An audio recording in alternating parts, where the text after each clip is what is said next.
morning, everybody. Welcome back to my channel, Life with Patty, and welcome into the kitchen.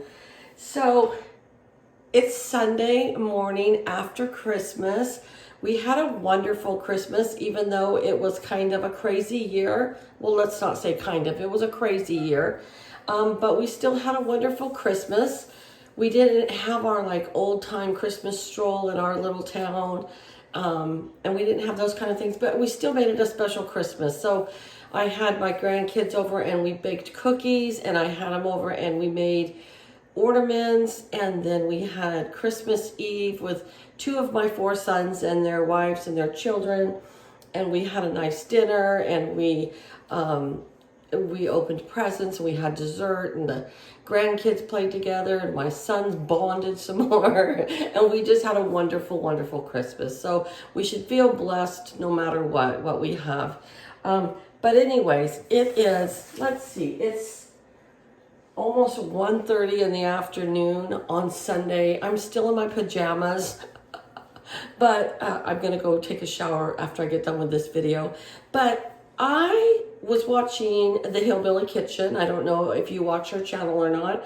She has a wonderful channel, and I want to say 98% of it is all cooking, okay? But she had this recipe, and it's called 2-ingredient, 2-minute fudge. 2 ingredients, 2-minute fudge. And I thought, you know, I am not a candy maker, I'm not a pie baker, and I'm not a yeast bread maker. 3 things I want to change in 2021. I want to bake pies, I want to bake yeast breads, and I want to make candies. Those are the things I want to branch out and do more of. I make a lot of cookies, cupcakes, those kind of things. I want to branch out and make some things that I've never made before.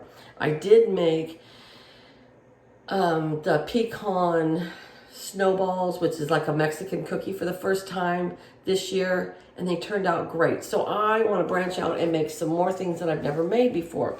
So anyways, for this 2-ingredient, 2-minute fudge, she used a 14-ounce cans of sweetened condensed milk and a 12-ounce bag of semi-sweet chocolate chips.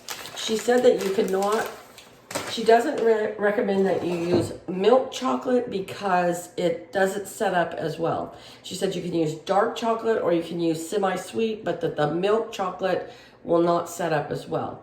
So let's get started real quick and just tilt it down a little bit for you. We're gonna take this 14 ounces of sweetened condensed milk and pour it into our microwavable bowl. So I would suggest that you use a glass bowl. This stuff is so thick. I don't cook a lot with this, so I had to go to the store. But I went to the store, I watched this video way before Christmas, and then just haven't got around to making it. So I thought I would try it today. All right, so there is our sweetened condensed milk in there. And then she said to go ahead and pour your chocolate chips right in with your milk. So that's what we're gonna do. And then she said to mix this together, all around together in the bowl.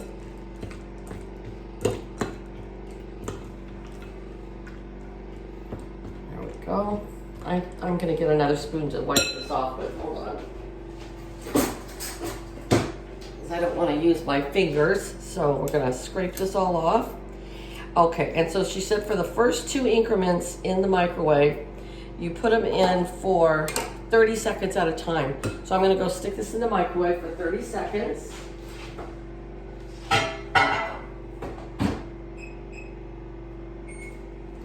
And while that's going, we're going to use a 9x9 baking dish and some parchment paper. She said this is very important to use some kind of a lining in your pan. She said either parchment paper, wax paper, or plastic wrap, or like saran wrap. And she said to make sure that it overlaps so that you can pull it out.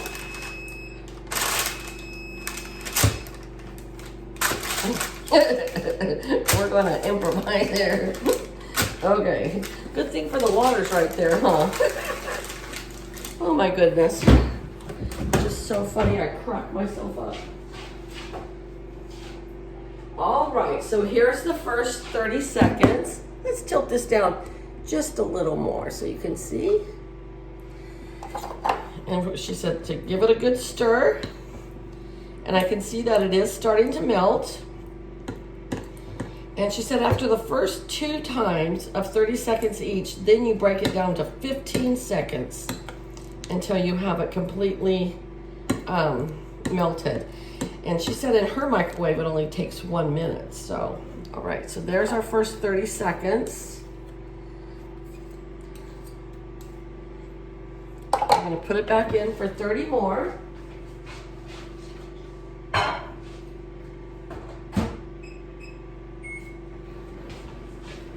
right, I like this idea of the parchment paper.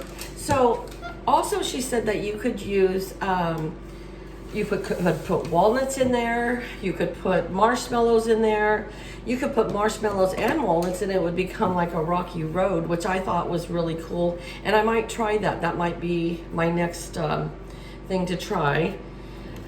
I don't have any mini marshmallows, but I could get some. All right, here is our second go round with 30 more seconds. Definitely is almost all melted. This is just amazing because I've never made it before. It just amazes me that it's so easy. And I think I'm gonna put it in for, I don't know if I need to even put it in. I'm gonna put it in for 15 more seconds just to see, just to make sure it's all melted. But she said not to over melt it, so I don't want to over melt it. Okay, 15 more seconds.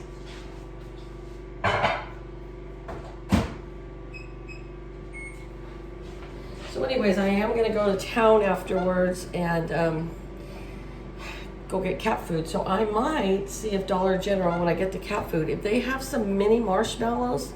I have another can of condensed milk and another container of the morsels. And I might try that to make some rocky road type. This is definitely done. Definitely done. All right, so let's get our pan here. Pour it into our pan.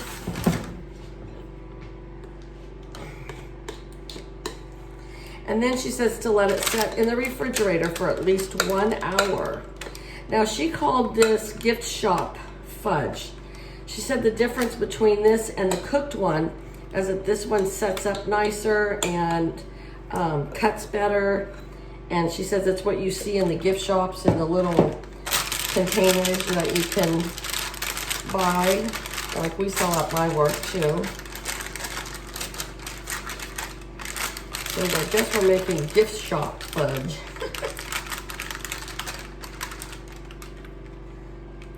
But I'm definitely gonna go get some, I am gonna go get some marshmallows, and I have oodles and goodles of walnuts in my freezer. So, all right, you guys, check it out. Looks like pretty good fudge to me. I'm gonna go put that in the refrigerator, and I'm gonna let it set up for an hour, and then I'll be back to cut it up with you guys. All right, so here's our fudge. It's been set up for an hour and 15 minutes. And so now I'm gonna pull it out.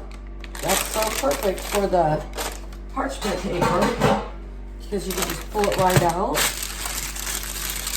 And now I'm gonna take a butter knife, just like the Hillbilly Kitchen did, and I don't know her first name. I don't know if she ever says it. I'm gonna have to pay attention to that a little better.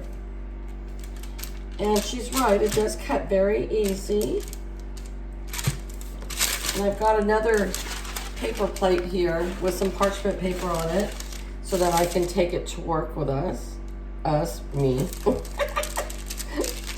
right. And And look at that pretty piece of fudge right there. So, let's have just a little nibble to see. Oh, yummy, yummy for my tummy. Definitely. Very easy, very pretty, and very yummy. Now I'm going to turn this camera off, finish cutting this fudge, and then I'm going to go to Dollar General to get cat food. I'm going to look and see if they have some mini marshmallows, and I'm going to come back and make some Rocky Road with you guys. So, all right, you guys, this is easy. Try it out and go check out the Hillbilly Kitchen. You will love her. All right, bye-bye.